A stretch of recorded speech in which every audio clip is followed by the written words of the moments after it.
Hi, this is Sheri Ann Richerson from experimentalhomesteader.com, and welcome to day number 122.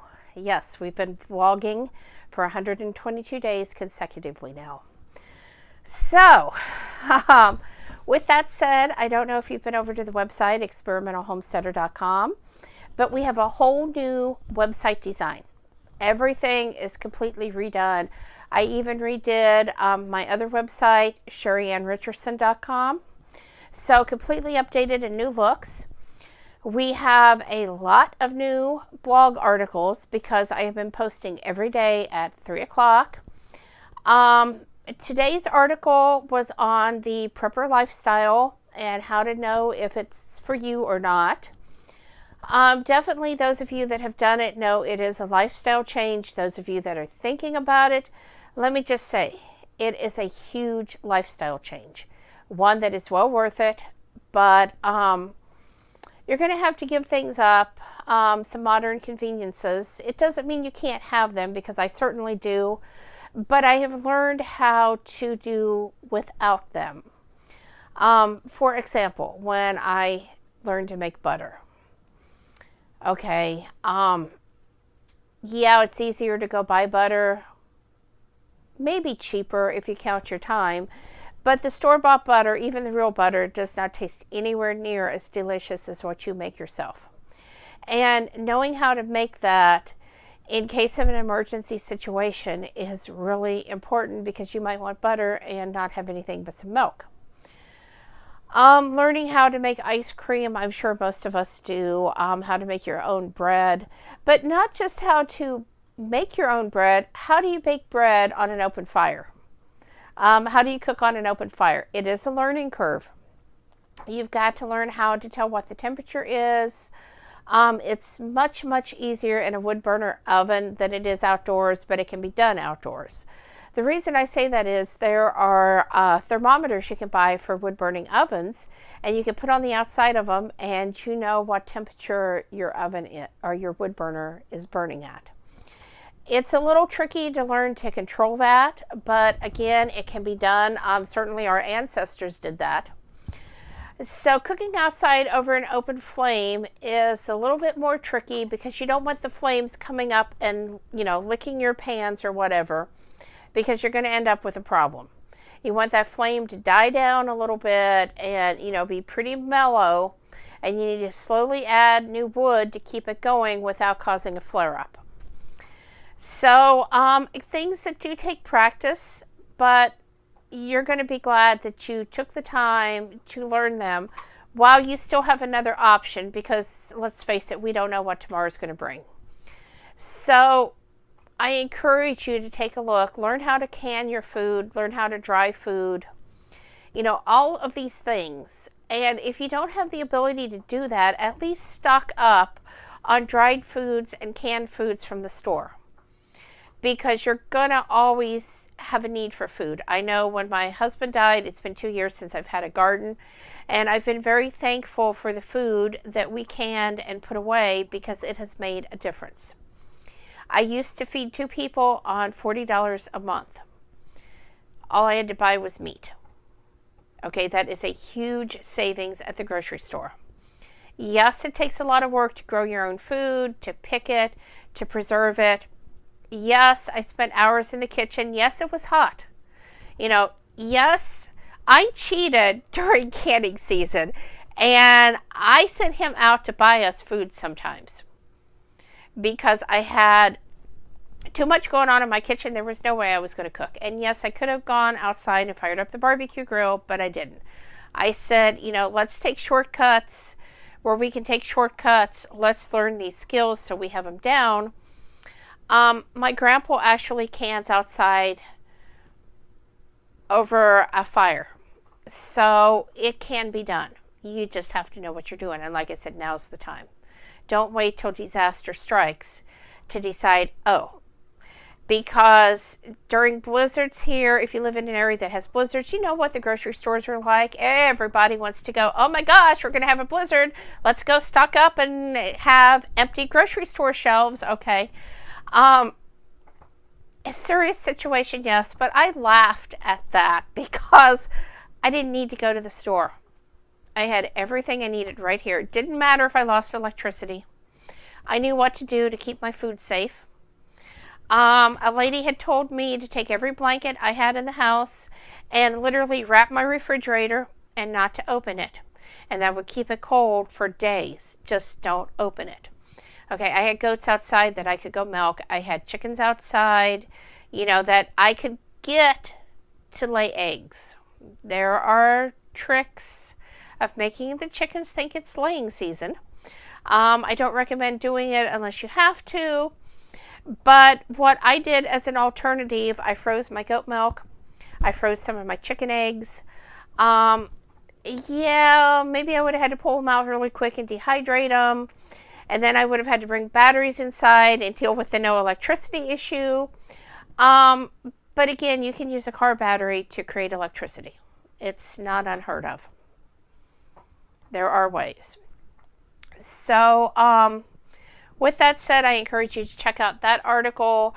There's another article on prepping month 1. If you're just looking at where to get started, the first thing that I suggest you stock up on is water. And don't forget your animals if you have animals, because they need water regardless. And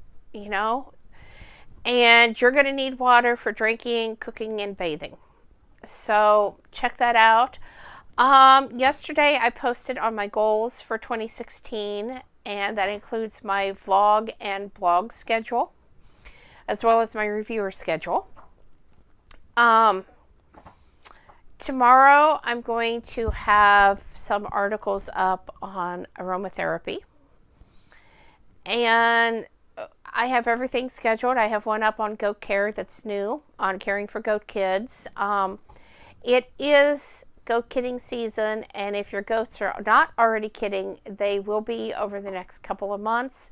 So if you're a first-time goat owner or haven't had goats for a long time, you might want to check that out, because I shared lots of tips and things that I learned. It's very scary getting goats for the first time. If you haven't grown up around livestock and you're not that familiar with goats, and you don't really know what to expect, and I scoured the YouTube videos and read everything I could read online. I bought books, I bought magazines, but until I really went through it that first time, yes, I had the knowledge, but it's different having the knowledge versus actually doing it. So, but luckily everything went well. I always had good goat mamas except for one. And she just wouldn't take her baby for nothing, but I had another one that would always take her baby. So everything worked out well. But if you have goats, or you're thinking about getting goats, and like I said, it's kidding season, go check that out. So with all of that said, I hope some of it's been useful to you. We're still doing winter seeds starting here, and as the clock is ticking down towards spring, I'm getting excited to start tomatoes and peppers and all those warm weather crops.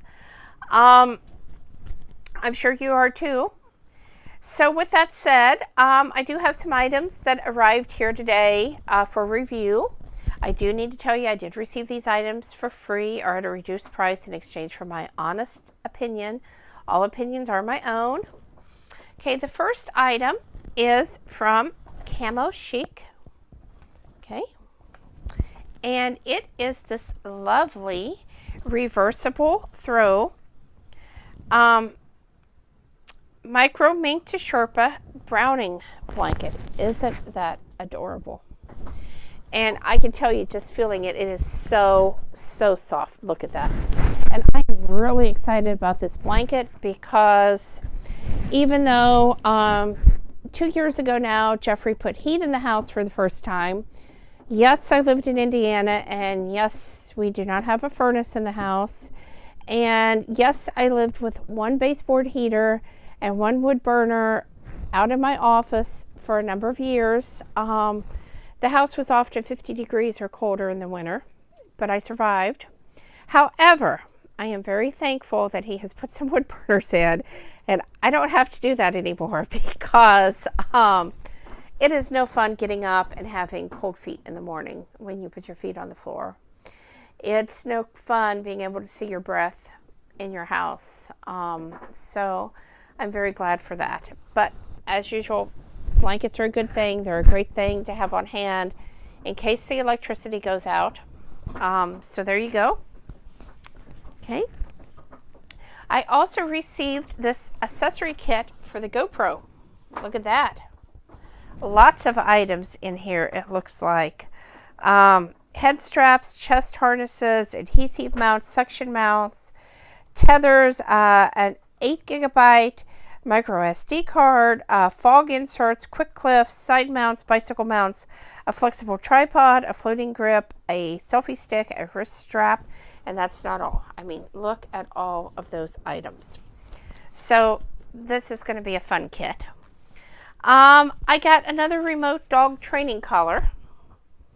The last one we got would not charge. It charged at first and then it just quit. So I'm looking forward to trying this one, because while I don't like shock collars, this one makes a noise, and we do have a problem with Charlie being a little bit on the aggressive side. We've bought him a muzzle. But he really needs to learn, and so I'm thinking I can use the tones on this collar to maybe teach him to back down and stop some of his aggressive behavior. Of course, I have to be careful, and so I'm thinking I'll do this when the mailman or the UPS man comes, because he goes to the door and he almost rips my curtain off the door. I'm surprised he hasn't gone through the glass. So hopefully this will help with that. I also received these Thin Botanical body wraps for weight loss. So we're going to see how those work. All the ingredients are natural herbs and plant extracts. So there you go. Okay. And the last two items are these Adam Health shoe horns. Okay, they come in two different sizes. So this is the 24-inch one. Okay, and this is the 31.5-inch one. So you can actually stand up and use a shoehorn, which is really nice. I actually, this shorter one has a handle like this, and then the longer one just has that kind of handle. So